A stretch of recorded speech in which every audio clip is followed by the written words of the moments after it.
too. You know I had to drop a track with my boy.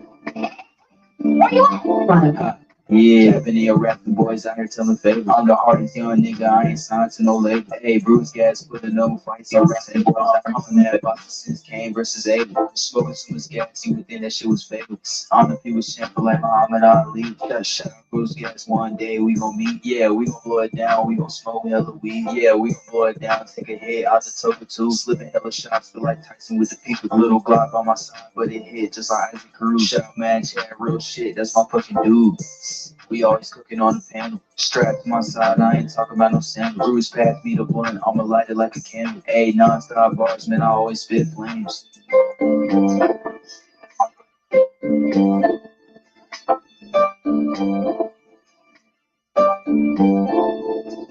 Feel like Bruce Gas always got a different strain. Bitch, you ain't like me, you can never feel my pain. You win and you lose, well, this a fight game. Don't beef on the net and the shit won't change. Said that on the stream, gotta do it for the game. Said that on the stream, gotta do it for the chat. I ain't undisputed. Yeah, hold on, I ain't undisputed, but I want all the straps.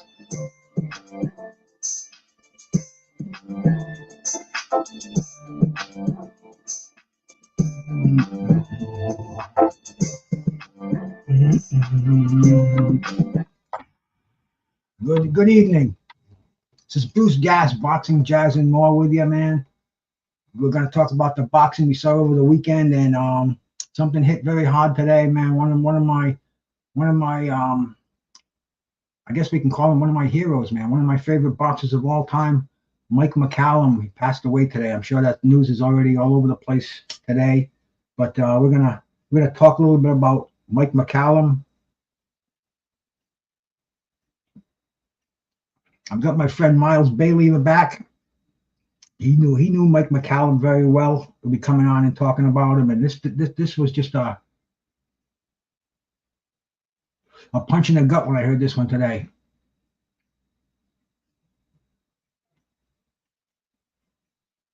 Try to get this old butt working. Ah, there we go. There we go. Hey, Technique, salute, bro, salute.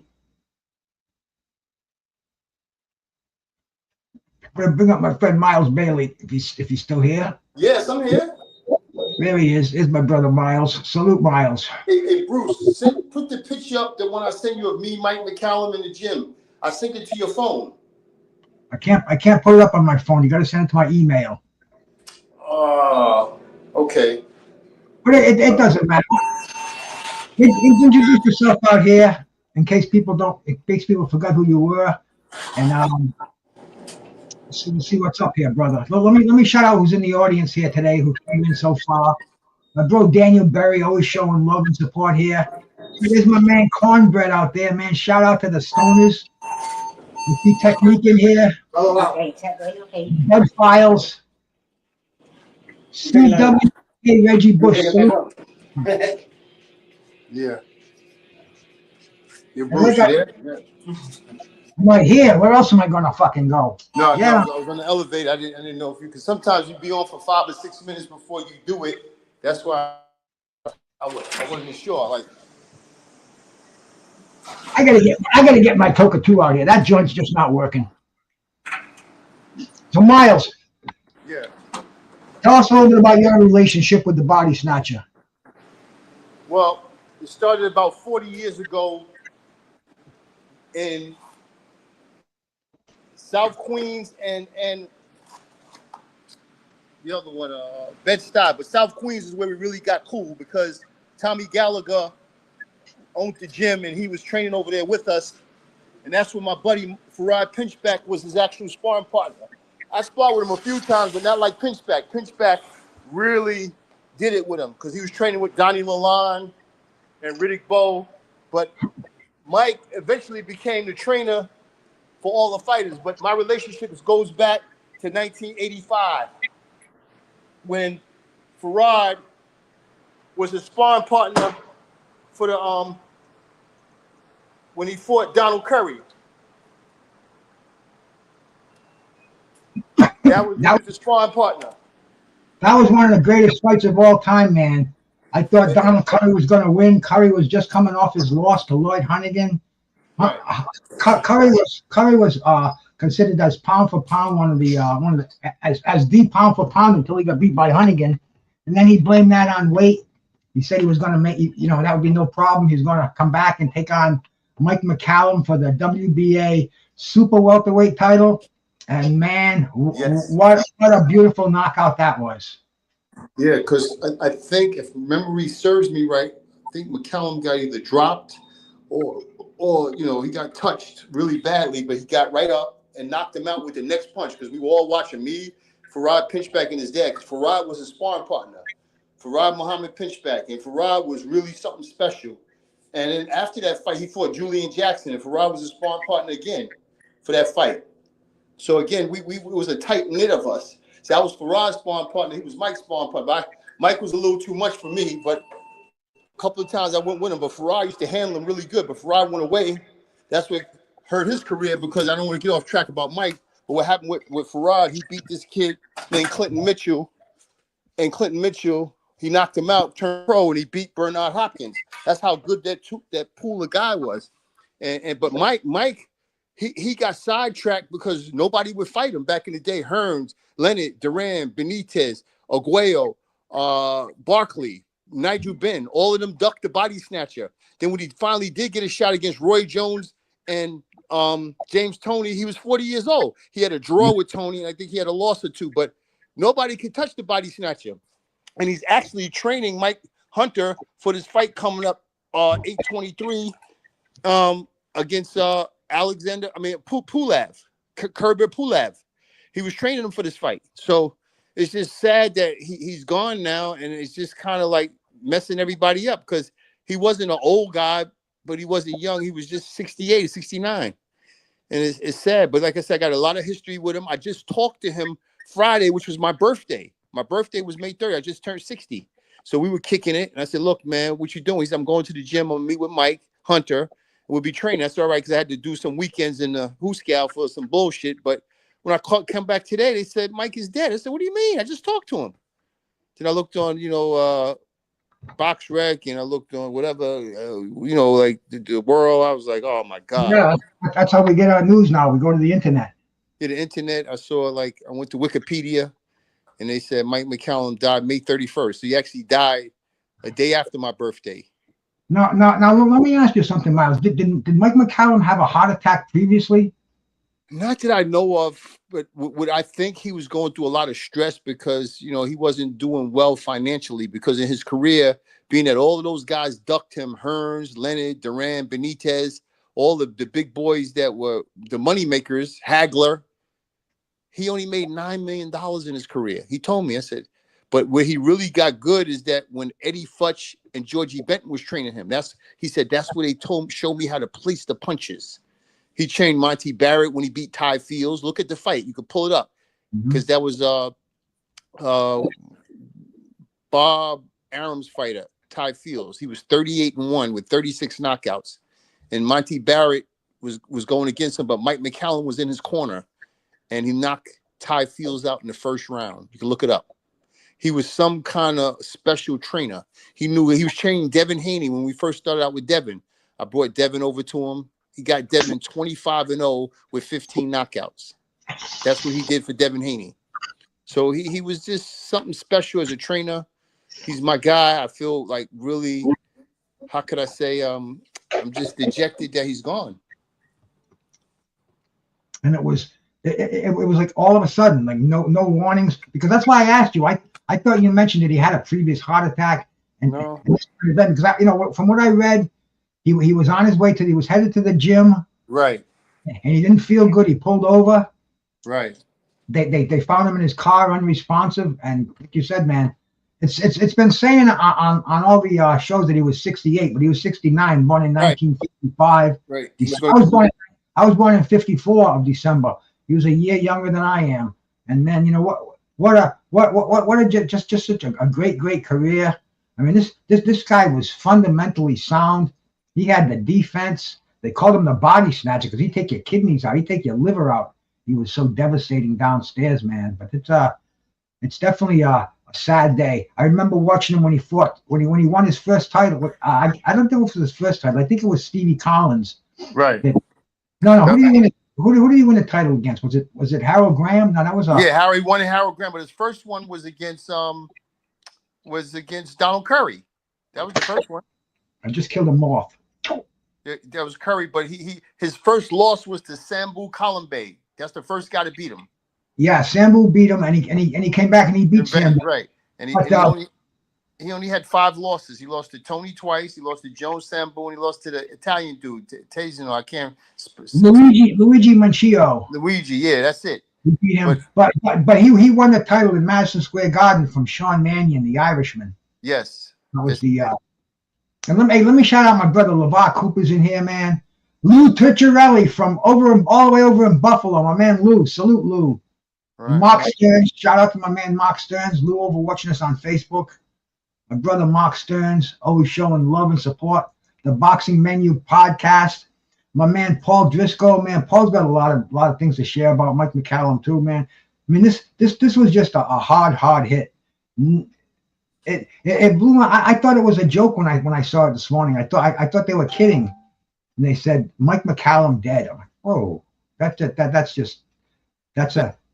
tough one. Yeah, propaganda. I thought so too, but then I realized I said I just talked to him Friday on my birthday.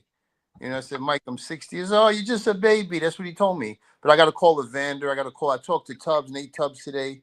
I want my man Pinchback there. He's crying. He can't believe it. We just in shock because. It wasn't like if you say Don King, all right, Don King's 95. Not that we want Don to go, but we get it. When you get 90, 95, you lived your life. When you get 68, you're still kind of hitting your stride. Or 69, come on. Why did you just give him a little more time? I mean, I don't know why it happened, but I'm saddened because when I was living in Vegas, we used to go to the gym every day. I have a lot of pictures with him. I'm sorry I didn't put one up. That's me and Mike because Mike is fighting on the 23rd of August. We just got to find out the venue.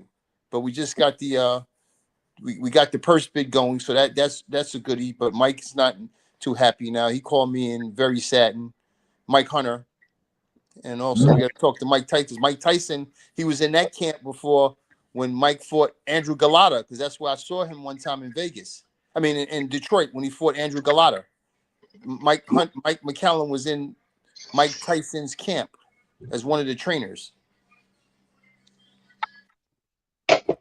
So it's just like you just said, it's a sad day for boxing, but unfortunately, we're all going to get a turn on that line, but we hope our turn is later than sooner. But we know we have no other choice because how this world works. When it's your turn, it's your turn. And I guess this was his turn. But in any event, we hope that the boxing legends keep living so we can keep moving on and create some more body snatchers of the world. But I think that's going to be hard to do. Because he's no longer here. That lineage is starting to fall short because Eddie Futch and Georgie Benton was off that tree. There's a couple of guys left, like my boy Israel, which his name is Tim Griffith. That's Montel Griffith's brother. He was from that school of Eddie Futch, too. So I mean, he's still around. I gotta talk to Tim tonight. I'm gonna call him up, let him know what's going on. But yeah, like I said, Bruce, it's just really a sad day. But we're going to move on with the fight game because I got a couple of fights. I got my man Long, Demetrius, and I'm working with Siobhan Steelwell and Israel Mercado. But Long is having his debut on the 28th of June in I think Alabama. But I'm going to find out who he's fighting, and he's another special fighter. So because like I tell everybody, all the greats from Sugar Ray Leonard, Floyd Mayweather, Muhammad Ali, they all started out 0-0. So if you have a fighter, you don't know what they could do. You never know. So that's true. So when you get him going and let him keep running, he can run him up to 50-0 like Floyd did. Floyd never believed he'd be 50-0, but he did it. One of the greatest of all times, and definitely one of the greatest defensive. You couldn't touch him. I don't know if he's the greatest of all time, but he's got the greatest record of all time. So we can't take that away from money-making Floyd, who made $1 billion in the ring, and I hope he makes $1 billion more because he did a thing. He hadn't lost. Yeah, well, We know. You know, like but I'm just talking about what it is. 50-0 is still 50-0. No, Got a couple. extremely impressive, but I'd love to see what he do against the body snatcher. That would That would be no joke. It wouldn't have been a fight. Not to say nothing against Floyd, but Floyd body snatcher would have went in there. Boom, boom, boom. It'd have been all over. It would maybe 2 rounds he'd have got out of him. Not because he's no good, because he know how to place the punches, and he was just too furious. It's like when he was training with Tommy Hearns, you could pull up the footage. He was hitting Tommy with some tremendous body shots in sparring. And Emmanuel Stewart said, hey, here's a picture. He would hand him a picture. That's the closest you'll get to him. He would never let Body Snatcher fight him in a real fight. He said because he would tear him up in sparring. I said, well, why don't you go easy on him until you got to the fight? But that's how Mike did. That's why I tell you, my boy Pinchback, if Pinchback ever would have got a shot, my man Pinchback went away for years. If he would ever got a shot, he was something special. I used to spar with him all the time. But he was something really good. I see with Bo. At one time he stopped Mark Breland with a body shot. Talk about Farad Muhammad Pinchback. He was one of the best guys you could say, what if? You know, when he was ranked number 5 in the world as we were coming up, you know, everybody wanted him, from Cedric Kushner, Bob Arum, Shelly Finkel, Don King. Everybody wanted him, but, you know, it's unfortunate.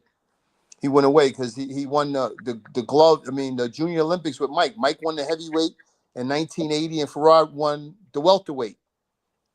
And I'm not deviating from Mike, but he was Mike McCallum's sparring partner for 5 years before he went away to prison. And he was gone for 10 years. They took away the best 10 years of his boxing career, from like 1990, 91 to 2000. That just killed him when he came out. He was not the same fighter because he was close to 35, and you know it was over. We tried it again, but it was too late. The fat lady had sung already. Yeah. You know, but he was in that thing with Jones and Tony. Those guys Farad would have been. Like I said, I bring up the analogy with Bernard Hopkins. Bernard lost his first fight to a kid named Clinton Mitchell, and Farad knocked him out in the Empire State Games like 6 months before he turned pro. And he got out of the amateurs because nobody wanted to deal with Farad. My guy, Pinchback.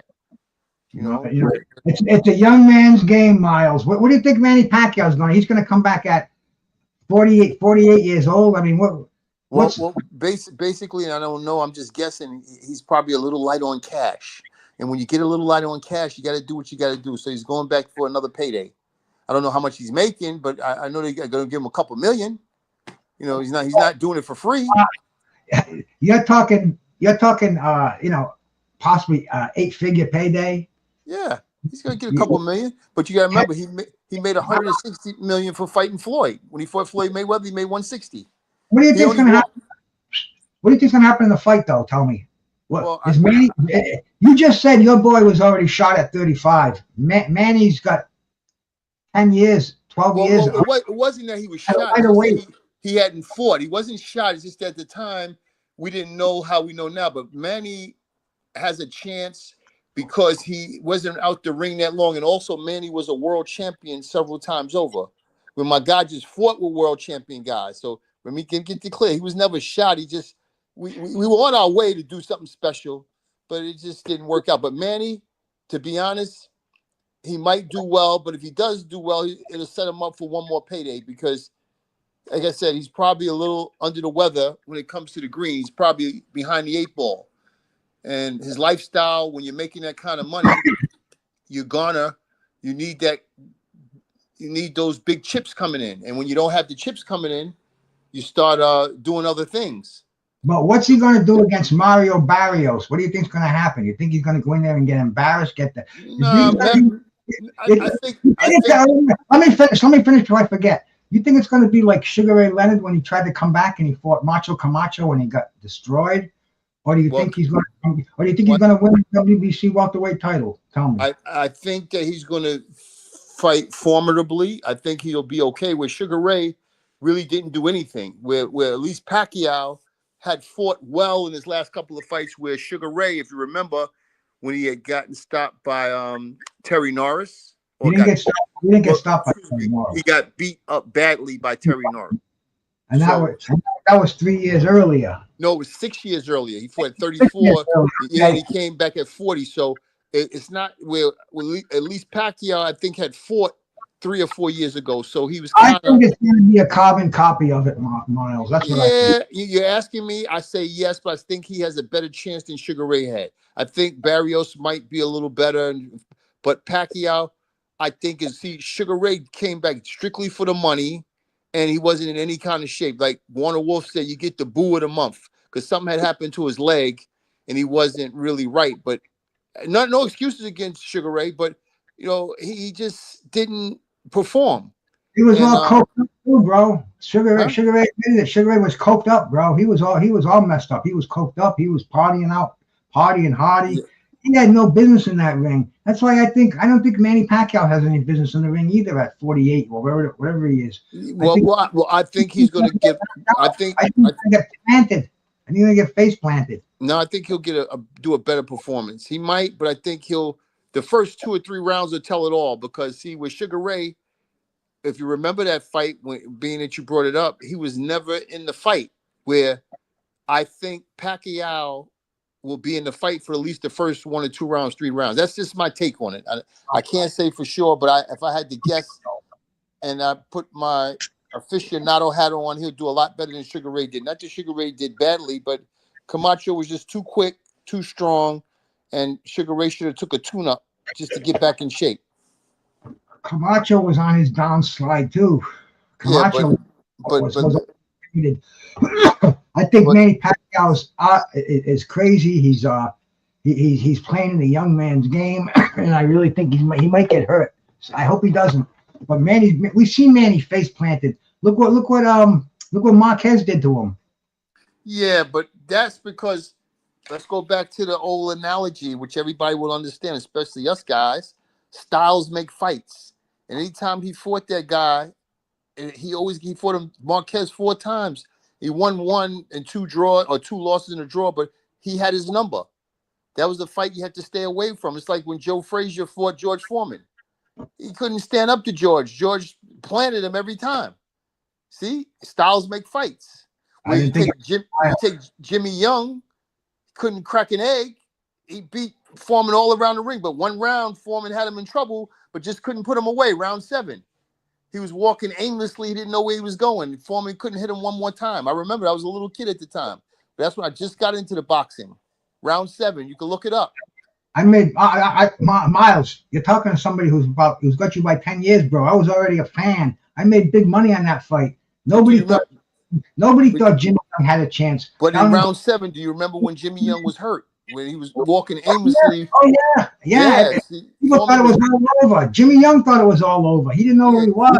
He was doing dances on Queer Street. Yes, but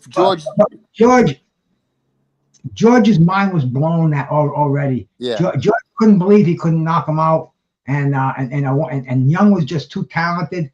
Young knocked him down. That was a great thing, but I don't think that has anything to do with Manny Pacquiao and Mario Barrios. No, it doesn't. It doesn't. I think Pacquiao's going to walk into a hornet's nest. I don't think he's going to be ready. First of all, if you haven't been hit in a long time, it hurts when you start to get hit again. I agree. Feel good, man. But your skin's not as tough and elasticy either. Well, listen, just a little caveat on the Foreman Jimmy Young fight. He got him in the last round with a little bit of push and not a slip, but it wasn't like a knockdown. His Foreman was more tired than it was like when Ali hit him. Ali hit him with a nice punch, but Jimmy Young didn't hit him like that. Jimmy Young hit him with some side stuff, and he slipped on the ropes, and he tried to hold himself up, but he did go down. He did. Oh yeah. He was brushing him all night. Yes, he was. And my sister, thank you for coming by. Gwen saying Miles Bailey, wow. You can see that on the screen. My brother DJ on the drive, my man. Salute to you, brother. Yeah. Peter, thank you, Peter. Why do we keep bringing up Floyd? Bro, I don't keep bringing it up. I don't rate Floyd as one of the all-time greats in my book. He's got a long way to go. If he had to survive the era of Henry Armstrong, he couldn't get those special gloves. He could not get those concessions. No catch weights. I mean, it's Well, he still has one more shot if he wants to fight Terrence. If he wants to fight Terrence Crawford, if he beats Crawford, now what would people say? because Crawford is considered now pound for pound, right? So if Floyd came back and beat Crawford at 147 or 154, then what could we say? To be honest, he'd be 47 years old doing it. Would there be any excuses for Floyd Mayweather? I'm just saying. I had a few dollars on Jimmy Young that night too, bro. I was in a bar in Warren, Rhode Island, Andy's bar, and I said, nope, George is going down. George doesn't have it tonight. This kid, Jimmy Young, he just got through giving Muhammad Ali fits. Hey, a guy here made a comment saying Mike Hunter is the 90s Jimmy Young, and he's right. And that's my fighter. Let's talk about Mike Hunter. Mike Hunter, nobody wants to fight him. He's the new boogeyman. Nobody wants to fight him because, like I said, I'm going to be honest, he's not the greatest puncher, but he can knock you out. He's not the fastest. I call him Einstein in the ring. That's what I call him. Nobody, he can outsmart anybody. He's that good. And he's going to beat. Tell us a little bit more about Mike the Bounty Hunter. Well, we finally got this thing going with King. King got the purse bid. So, again, Mike has a hell of a history. He has 150 amateur fights with 2 losses. He beat the Pillsbury Doughboy guy. What's the guy's name? Who beat he beat Andrew Ruiz. He beat Andrew Ruiz in the amateurs. I think he even beat Tyson Fury. I'm not sure. But I know one thing, in the pros, he's got 1 loss in 27 fights to Alexander Usyk at cruiserweight. He had to go down. So beside that loss, nobody's ever beaten Michael Hunter. So in 175 fights, he has 3 losses. And 150 in the amateurs and the pros 1, which is a hell of a record. How come he's not getting the breaks? I think we talked about this once before, but well, the biggest thing. Well, I'm gonna tell you why he's not getting the breaks, because everybody that fights him, it's called risk. It's called risk and reward. The risk is not worth the reward because it's not a title sitting there, and they figure these guys that rank between 110 or 1 in 15, if they lose the mic, they fall off the ladder, so they don't want to fight him. This is why they don't fight him, because everybody that fights him, he finds a way to beat him, and so they don't want to fight him. And then when you do fight him, they want big money. They want crazy money for fighting Mike. But he'll fight him. But like I said, this fight here with Pulev, it's a great fight because Mike will be champion come August 23rd. So there it is. When we all see who he is, and we just got to get another trainer now, we'll figure out something. But he's that good. But Mike was his trainer, McCallum. And that's the beauty of it, because we're going to have an article in Ring Magazine this week about that. It's going to be a big article. Yes. That's going to throw him in a funk. Not now, isn't it, man? Without his trainer. But the great thing about it's not like a day or two. We just got to gear up and get ready, because you got to figure today is May or June 1st. So we got this month, and in July, by August, everything will, work its way out. That's just my take on it. I think he'll be good. And we got another minute, because we got 30 minutes, and you know how I like to do, because I don't want to bore the people. People don't like to sit there for hours. 30 minutes is enough for me. But again, if you want to go on, I'll listen more, because Mike the Bounty Hunter will be the heavyweight champ. And after this fight, he's either going to fight Wardley or Alexander Usyk. That's what we're gearing up for. Some people are saying that being associated with Don King is holding him back. What do you think about that? That's untrue, because Don has a charisma with him where, even though people might say this, that, and the other about him, but he puts on extravaganzas. Look at everything he's thrown from the Thriller in Manila on. And the Rumble in the Jungle. These kids out there don't even know what you're talking about when you're talking about that. Well, the Rumble in the Jungle was Foreman Ali won. No. I'm not saying me and you, bro. I'm saying the general. Wearing a what did you do for me lately? Mentality. I'm hearing Don King is a tough guy to work with now. No, part of the problem is Don hasn't had any fighters lately since Mike Tyson. Tell me a real champion that he's had. He had Adrian Broner, but he's lost a couple of fights. But beside Mike Tyson, who has he had that was anything special? That's what the problem is. See, he had Ali. He worked with Ali. He worked with Foreman. He worked with everybody. He worked with all the fighters. Tony Tucker, Tony Tubbs, Tim Witherspoon, Larry Holmes, Muhammad Ali. He ruled the heavyweight division Far as that's why he threw on nothing but extravaganzas. You know, my main man, Mad Chad, he says yesterday's home runs don't win today's ball games. Yeah, well, also let's take it to real. Don King will be 95 years old, guys. Let's just give him a little credit. He was You got the cops chasing you, Miles. No, it's outside. Now they ain't chasing me. No, they're outside. It's over. I'm sorry, gang. But I'm just saying, what happened was Don has kind of ran his course as far as the boxing world.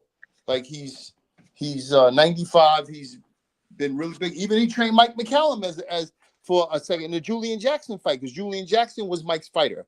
But what happened was when Mike knocked him out, Don King shorted him 65 grand. So Mike took off. He shorted him 65,000 for that fight. Mike was telling me, he said that's why he left Don King. He fought for him that one time against Julian Jackson because that was his fight, the Hawk.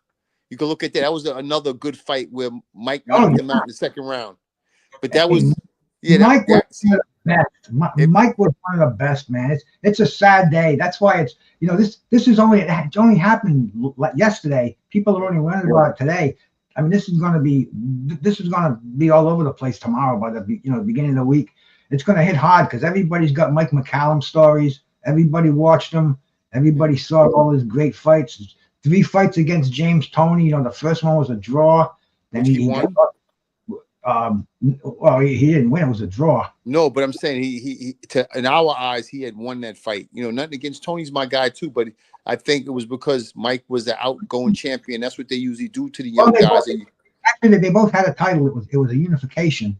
Yeah, but what happens is as the older guy is going, if he doesn't really dominate, they give it to the young lion or tiger because they say he has more longevity, unless the guy really got beat up. So if they call it a draw, I give it to Mike as a win, because if Mike was the younger fighter and Tony was the old guy, they would have gave it to Mike. See, that's just my take. I could be wrong, but then they fought 2 more times. That's why they call you the aficionado, Miles. Exactly. Well, listen, gang, I like to stay on, Bruce, but I got to roll on. I will do it again. I'm going to have Mike the Bounty Hunter on in a couple of days or a week, and we'll set up a new time, and we'll give you the same back time, same back channel. Plus, we'll have the day of the fight. I mean, the time, where's this going? Like, we know it's the 23rd of August. We just don't know whether it be Florida, whether it be Vegas, whether it be overseas. We're not 100% sure yet. And what do you predict? Is he going to knock out Khabib Pulev? Well, he should, but he's going to get the win. You could put the family jewels on that. He'll get, because Pulev might hang on and run around for 12 rounds, but Mike is going to become victorious and get him in line to fight either Usyk or Wardley, one of the two. Win that WBA regular title, and then move up for the big one. Correct. But that'll be great, Miles. And hey, man, thanks for coming on here, bro. And thank you, Bruce, and I'll see you gangs later. Salute to everyone. God bless. Peace, my brother Miles. That's my man Miles Bailey, man. And what can I say? Miles is a great talker. He knows them all. He's working with Mike the Bounty Hunter. He was just partying with Mike McCallum last week, and damn, I mean, this is a tough day in boxing. It still hasn't really sunk in yet deeply, because I know it will. Because, man, like I said earlier, I watched Mike McCallum from back in the late 80s. I watched him coming up on NBC, on Sports World, HBO, man, going overseas, having the fights with Michael Watson and Stevie Collins in Boston. I mean, just an amazing fighter, the body snatcher, the professor, man. This guy was offense and defense. Just unbelievable. And the reason he didn't fight Leonard, Hagler, Hearns, or Duran, or even Benitez, he was just high risk and low reward. That's why they all stayed away from Mike McCallum. And man, but anyway, Mr. Doc, my brother, thank you for coming in here. Peter, thank you, my brother. Mr. Doc, Hunter gave Usyk a hell of a fight, not one-sided. Boom. Michael Hunter is trapped in the who needs him. Exactly, Mr. Doc.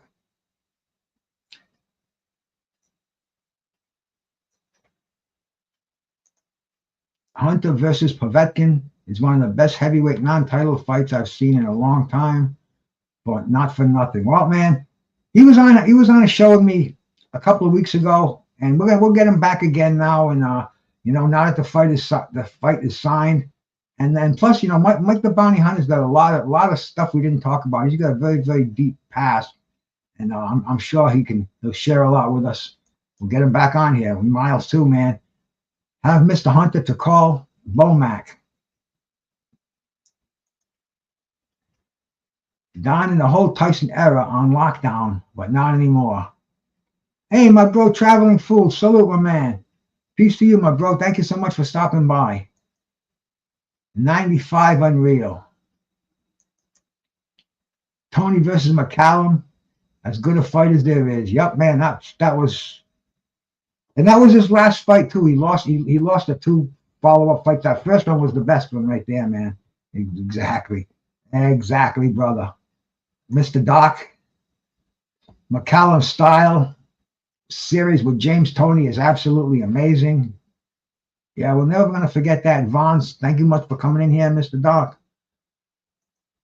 4 times. Was it 3 or 4? Was it 4? I was looking today, and I know that was his last fight. After Roy Jones, he fought, they were just fighting, going on that cashing on your name kind of a thing at the end. And like Miles told us, his whole entire career, he made $9 million. Something that an average person like us, it would just knock us over. $9 million. Oh, I'm set for life. But man, when you're running a cash flow business on that, where you got to pay all your expenses, your trainers, your managers, your doctors, everything, all the food, everything that goes along with it, and you don't get a weekly paycheck. You have to do that from fight to fight. And I've spoken to Mike McCallum myself. He's made some bad investments, but he was in the gym, working for a paycheck, training out of Mayweather's gym. And man, he drove to work yesterday, and he had to pull a car over to the side of the road. He wasn't feeling good. They found him unresponsive, and this is the end of one of the greats, man, one of the greats of all times. Mike McCallum. Miles was saying he suffered his first loss to Samuel Columbay. He came back. He beat Columbay. Belts were at stake. He had that draw with James Toney, and after he lost the belt after that to James Toney the rematch, which wasn't long after that. Let's see, when did they fight? Let me pull this up. He fought him in December of '91, and he had the rematch in August of '92. Now listen to this, man. He fights him in December of '91, and before he fought the rematch, he fights Furman Chirino, who was a contender back then, super middleweight. He moved up, and then within 7 months, he's rematching James Toney. I mean, amazing. After that, he moved up to light heavyweight. He won a title at light heavyweight. He beat who the hell did he win the title from? Jeff Harding. He won a unanimous decision from Jeff Harding, who was a decent WBC light heavyweight champ out of Australia. And he kept chugging on. He got he lost it to Fabrice Tiazzo. If you go back to the '90s, when you were reading the magazines, you would have read all this stuff, and these are how these names ring a bell with me more than the names of today. And like I said earlier, he chugged on. He fought Roy Jones, and he fought James Toney again. That was the 4th time for Toney. Let's see, 1,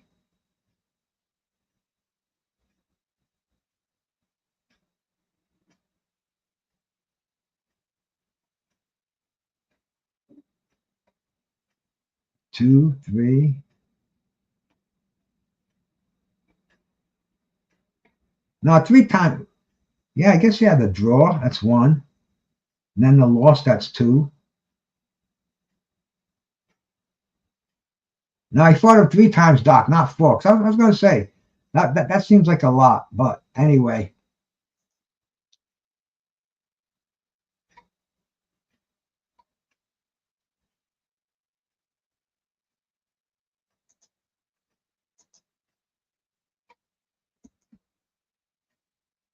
Oh, Doc, you're bringing back memories now, man.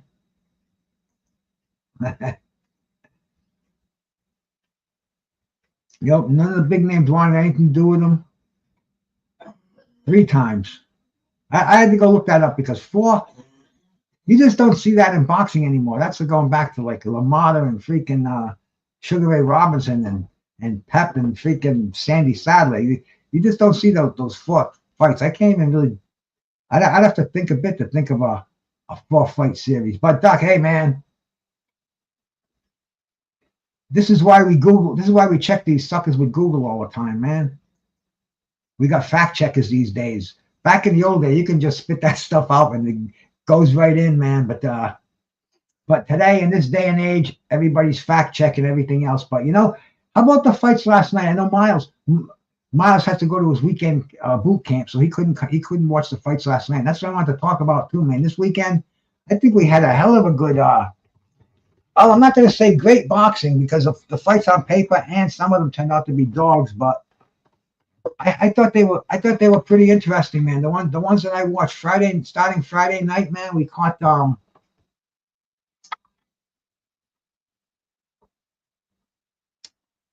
Darius Fulcrum. Darius Fulcrum was on the show. If you could just go into my page and search it down. But he was on it with me for about a year and a half ago for an interview. And man, I was riding for him. I thought he pulled it off, but he got knocked down in the 12th round. And I mean, Fulcrum is he tied it out at the end. I think he's gonna have to go back and get his conditioning. He's gonna have to do a little more with his conditioning. And Beck Bully ended up getting the decision. Beck Bully, I mean, you got to give Beck Bully credit. Little guy, short arms, puts his head down, little bull, perfectly named. And he's in the army in where is he from? Uzbekistan or one of those Eastern European countries. And he is he's a full-time in the service. Got beat by Rosario not long ago. Came back, we avenged that. Got knocked out, as a matter of fact.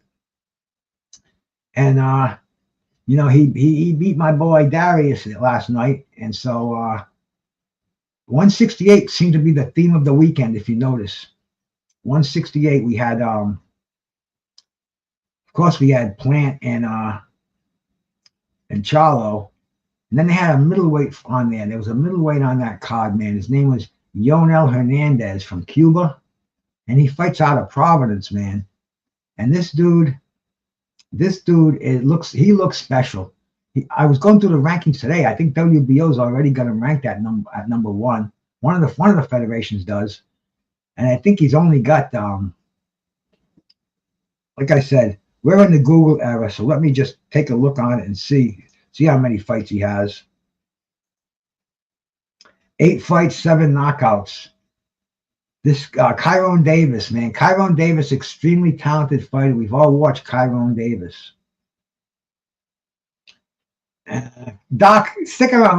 Let me get this train of thought out, and we'll talk about Canelo. I'll tell you what I think about that fight because my head changes on that rapidly. Oh, excuse me. One in the spatunia. There we go. But that's gonna be an interesting fight. Of course it is. Everybody, that's goes without saying. But I look at that fight from many different perspectives. The last time I saw Canelo fight, and Canelo, let's face it, he's going downhill. He's looking old. He's aging. Fighters age fast. That's why we're gonna see what's gonna happen with Manny Pacquiao. But anyway, looking at Canelo in his last couple of fights, he's been dragging it. He hasn't knocked anybody out since long time. Was it Ryder maybe? Caleb Plant? No, awesome. But anyway, man, he just doesn't seem to have it anymore. And I'm looking at that and I'm saying, I think it's going to be Bud easy. Bud's going to have a field day with him. But then I think about the reality of the situation. The boxing is, they have weight classes for a reason. And I've seen some, hey, there's my man, Uncle Dre Finest, bro. Salute, man. Thank you much for stopping by, brother. Appreciate that. Long time no see. I hope you're feeling well, brother. And still got them jazz albums down here. Whenever you're in New England, I say New England, that's like about a million miles, square miles. But if you're ever in Rhode Island, give me a call. And even if you don't have a tractor trailer load, we'll give you some of the finest. You can come and have your pick. But anyway, man, I look at weight classes in boxing, and I look at the great Sugar Ray Robinson when he went to fight Joey Archer. Joey Maxim, was it? But he couldn't take that. The weight drained him. And this is one of the greatest boxers of all time.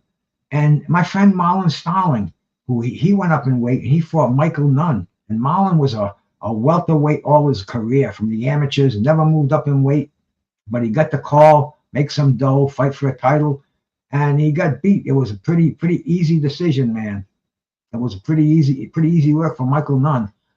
Starling went right back to welterweight, and I think he lost his title too when he went back to it. But anyway, there's weight classes for a reason, and that's why as I look at it, and sometimes I think about it, what's going to happen when the best punches of Bud Crawford don't have any effect on Canelo? That's going to make it a different ball game. You know, Canelo's a counter puncher. He likes to cut the ring off. I wouldn't be surprised if he has a 16-foot ring in there. And it's going to be a interesting fight.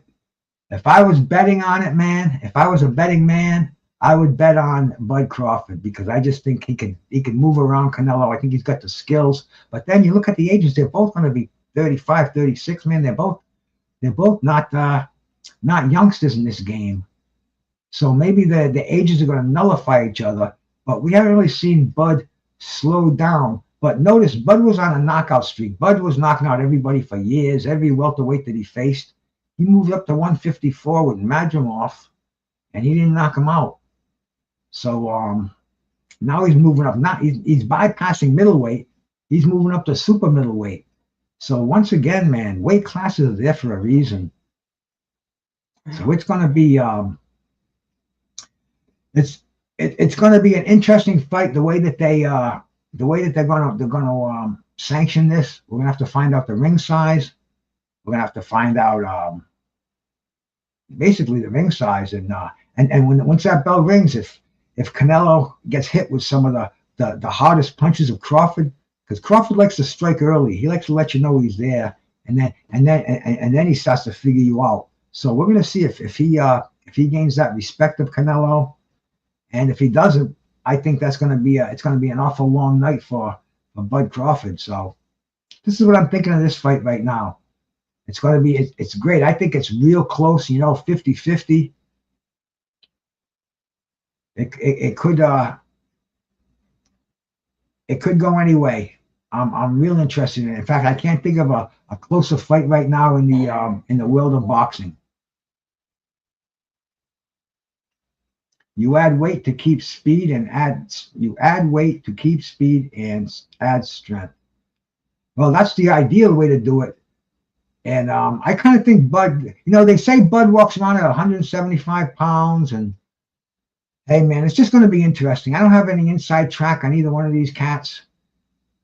But from being the astute boxing fan that I am, I read as much as I can and try to get the inside knowledge. And I do a lot of eye testing.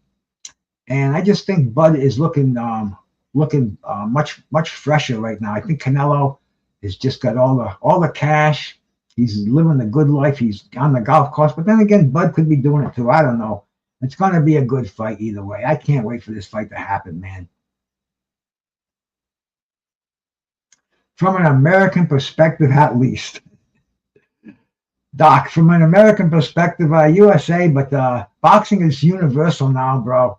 I mean, I'm the best fighter. I don't care where you're from. I don't care if you're from Russia, Ukraine, whatever, man. I'm a man who judges you on the skill. So we'll see if the skills of Canelo Alvarez are going to match up to the skills of Bud Crawford. And when is that? In September? So that's, we got a lot of fights to go until then.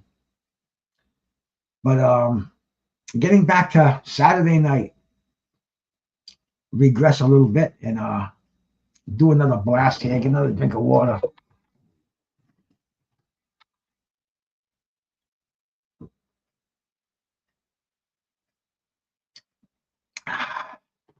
Nothing like water. I have a toothache and I'm drinking water right now, so it's only if I something sweet, something sugary. And I call my dentist. He's going to see me tomorrow morning, so I'm good for that. So anyway, getting back to Saturday night, moving over, we were talking about the fights at in Vegas. We saw Kyron Davis. Kyron Davis got destroyed by this cat Hernandez. Hernandez is from Cuba, living out of Providence, Rhode Island. He's only 10 miles from where I'm at. I got to find out where he's training and see if we can get a little talking to him. Hey, my brother, low clarity. Salute, man. Peace.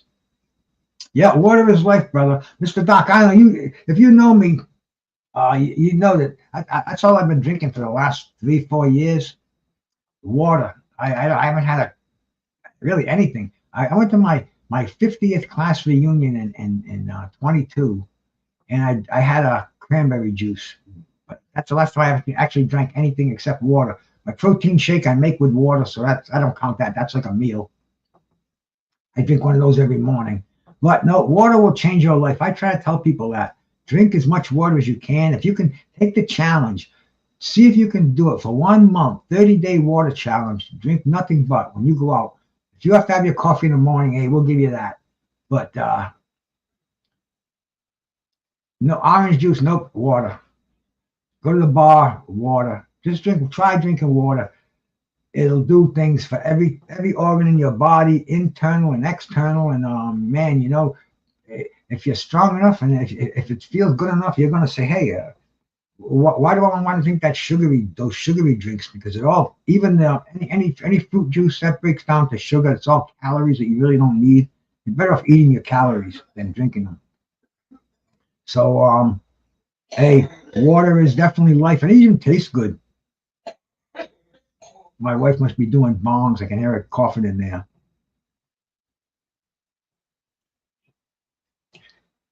No, I can see that little clarity. I tried. No, I actually, once I made my mind, I said, I'm drinking nothing but water. It kind of came easy because I was drinking a lot of water, but I was drinking for a while. I was drinking water enhancer. I was buying this stuff, this little thing of a water enhancer. Put a couple of drops in your water, but then I said, let me just go with the straight water. And I was working. I was in the gym every day too. I drank a lot of water. I was drinking a gallon of water like before 2 o'clock. Before I went to work, I'd drink a gallon of water. I'd pissing all night long, but anyway, water is life. I don't have any noticeable internal problems. I see a lot of doctors whenever I can, and a lot of people around me they do drink bad things. And alcohol, man, alcohol will kill you. In moderation, hey, if you've got to have a drink now and then, but man, it's a tough drug for your body to handle, man. The reason you get a hangover is because your body's trying to expel it fast. It's a bad drug. Smoke your reefer. That'll do you no harm. That'll do you more good than harm. But anyway, man, getting back to last night. Yes, Hernandez is definitely a problem. He has that Sonny Liston jab, Doc. If you can recall, Sonny Liston used to shoot out this jab.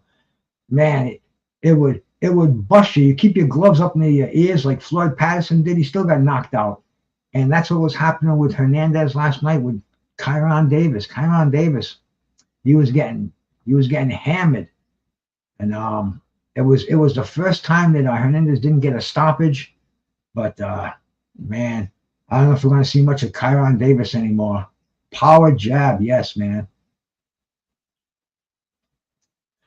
I can't shake my Pacifico love, but elsewise, all I drink is water. Hey, bro, it's not for everybody. You know, we got so many variation in this world. I talk to some people and all they drink is fizzy soda, and that's the worst thing you can drink, man. That's got these freaking different things that are not good for your body. Yep, bad night for Caleb. The Resendiz, man, trained by Manny Robles. And Resendiz he had an educated head. He had like a head like a Vander Holyfield when he fought Tyson. Unless you were paying attention, he gets in close, gets real tight. It's almost like having three fists, but that one in the middle, that's like getting hit with a baseball bat. And that's what he was doing. And plus, he was doing it on purpose. You could see he's boom, boom when he could get away with it, but he was smart.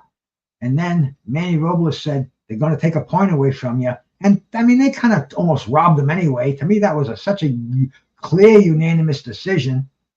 But one of the judges had it for Plant by 2 points. I mean, this guy was wacko, whoever that one was, man. It had to be Cheatham, Ricefield.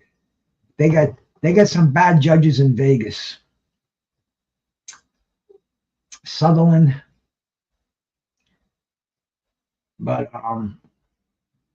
anyway, that was a fight that Plant really couldn't afford to lose. He wanted to make some big dough and big publicity, carrying on the feud with Maul Charlo, who Conflict Lamana. He didn't belong in Charlo's class. That was evident from the first round. Charlo was just so slick.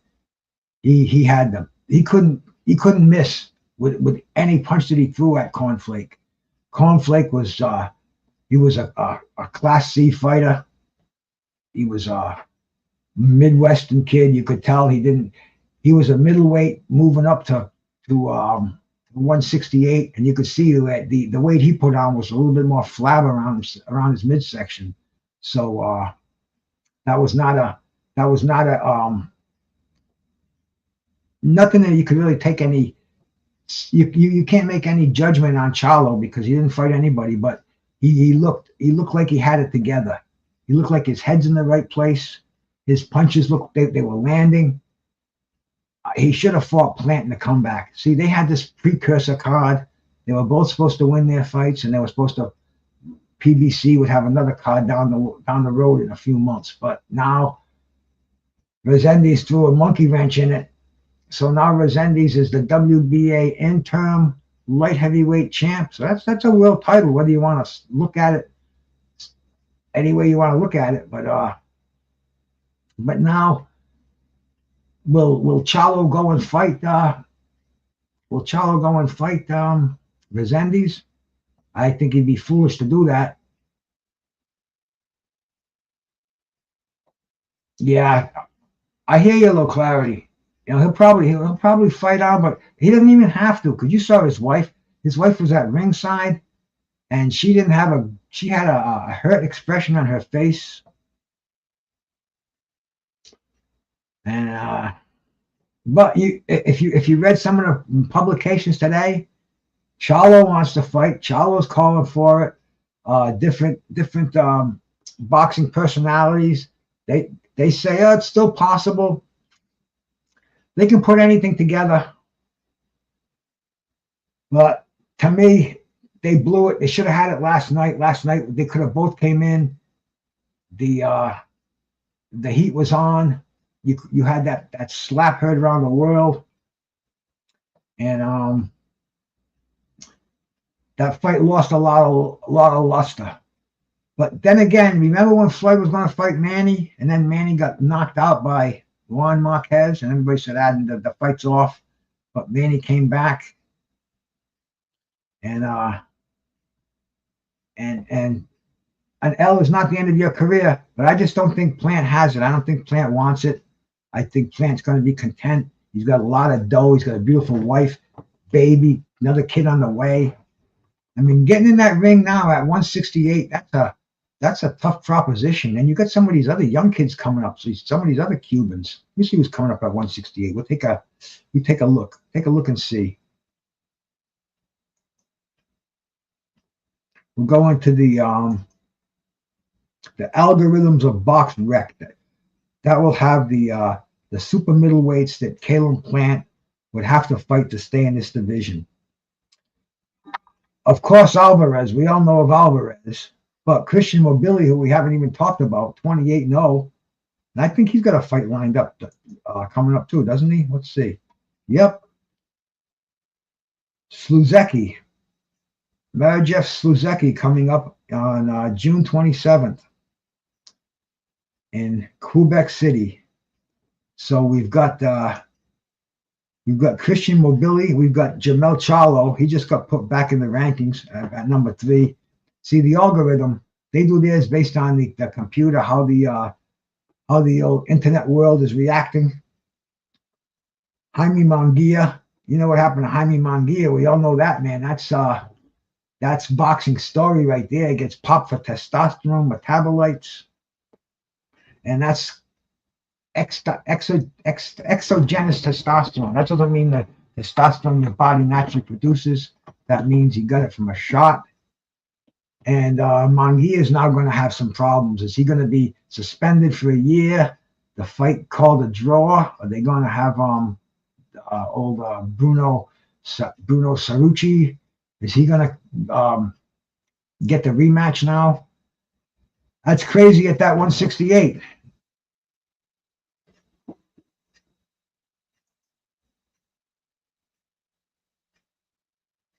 Yeah, and it's weird because he was tested twice coming to that. And the thing about testosterone is, to get the effects of it, it has to be absorbed into your system, and it takes several weeks before you get any effects from it. And if he was tested twice coming to the fight, and then tested after the fight, that B sample is going to be one of the most interesting things out there, man. You know, we haven't even heard about where, if it's how the chain of command is going, but that's going to be an interesting thing. The B samples are going to come up positive, but Jaime Munguia, where's he going to go from here? And then Hamza Shiraz, he's fighting Berlanga coming up, so that's going to be real interesting, man. That's another top fighter. Hamza, I think he's going to beat Berlanga. I don't have a lot of faith in Berlanga. I think Berlanga's let that go to his head, that lasting 12 rounds with Canelo, you know, and we see how that happens. My brother, Just Frank, man, salute, bro. Peace and love for sure, man, for sure. This is true, but the thing is, man, they go for the chain of command. Was it handled properly? And they, you know, that's how the supposedly, remember the B sample with Dillian White? You remember that one way back in the day? The B sample somehow got mysteriously misplaced, or was left in the back seat of somebody's car overnight. All kind of craziness going on. So it's going to be, once again, 168 is going to be loaded with what ifs and suspensions, and Osley Iglesias, another cat. You got to watch out for him. He's out of Cuba, undefeated, 13-0. I've seen him a couple of times, and I'm saying, man, these young kids do not want anything to do with Ozio Iglesias. Diego Pacheco, he's got a fight coming up with who the hell is he fighting? Trevor McCumbee, the dude who Plant fought. So these top names are getting action. So boxing is absolutely, every week there's something going on. I don't know who's fighting next week. I haven't even looked, but I could take a look now. But I've been on here for an hour. I don't like to hog the internet up. I appreciate people coming in here. I know everybody's got somewhere to go, man. Thank you so much for stopping in here and spending a little time with Bruce Gas, Boxing, Jazz, and more. And my buddy Miles Bailey was in here tonight, keeping the show alive. So shout out to my brother Miles if he's still out there. Terrible Tim Witherspoon was going to come out tonight. I called him earlier. He was in Maryland, and I told him McCallum died. Oh, because Tim trained with Mike McCallum. He knows McCallum. He's in the Brotherhood, and he's on his way back. And he said if he got back before 9, he was going to give me a buzz. But hey, we know how things happen. But he also mentioned, he said, "Oh, we got to get back and start doing it again." And hey, absolutely, man, nothing like terrible Tim Witherspoon, my main man, 2-time heavyweight champion of the world, one of the finest minds in boxing. You couldn't hit him with a shotgun in the ring. He was so slick. And not only that, he's not going to put you to sleep like some of these guys do today. He come back and knock you out after you miss him. So this is my man. and a great brother to the show here. But anyway, man, this is Bruce Gas, Boxing, Jazz, and More. And I'm going to head on out of here. Shout out Bruce Gas, Peace. aka Toka 2. You know I had to drop a track for my rapping boys out here telling favors. I'm the hardest young nigga, I ain't signed to no label. Hey, Bruce Gas putting no fights on the table. I'm calling that boxing since Kane versus Abel. Smoking so much gas, you would think that shit was fake. I'm the people's champion like Muhammad Ali. Shout out Bruce Gas, one day we gon' meet. Yeah, we gon' blow it down, we gon' smoke hella weed. Yeah, we gon' blow it down, take a hit out the Toka 2. Slipping hella shots, feel like Tyson with the peak of little Glock on my side, but it hit just like Isaac Cruz. Shout out Mad Chat, real shit, that's my fucking dude. We always cooking on the panel. Strapped to my side, I ain't talking about no sandal. Bruce passed me the blunt, I'ma light it like a candle. Ayy, non-stop bars, man, I always spit flames.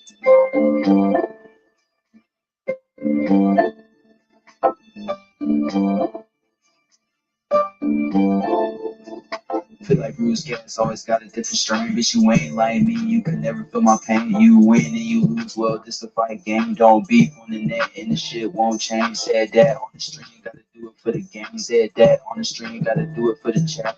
I ain't undisputed. Yeah, hold on, I ain't undisputed, but I want all the straps.